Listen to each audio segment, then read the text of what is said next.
আরও হাজার হাজার মায়ের আতঙ্কায় মাদের দিন কাটছে। এই পাড়াতে যতজন মা আছে, যতজন বাচ্চা আছে, সবাই আতঙ্কায় আছে, কোথায় আমাকে আবার মেরে দেবে।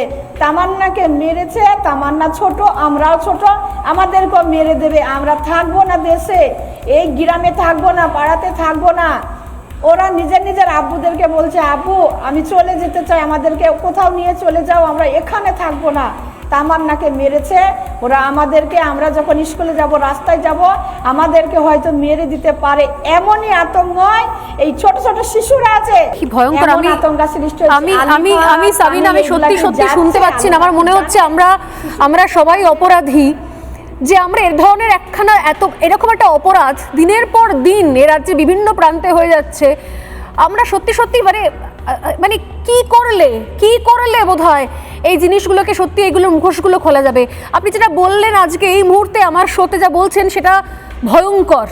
মানে আপনি বলছেন যে আলাদা করে বাচ্চাদেরকেই টার্গেট করা হয়েছে ইচ্ছে করে, যাতে পরিবারটা শেষ হয়ে যায়, যাতে পরিবারের চোখের জল শুকিয়ে যায়। আমি এমন জায়গায় মারবো যাতে সারা জীবন তারা তরপায় যতদিন বেঁচে থাকবে। এ তো ভয়ঙ্কর।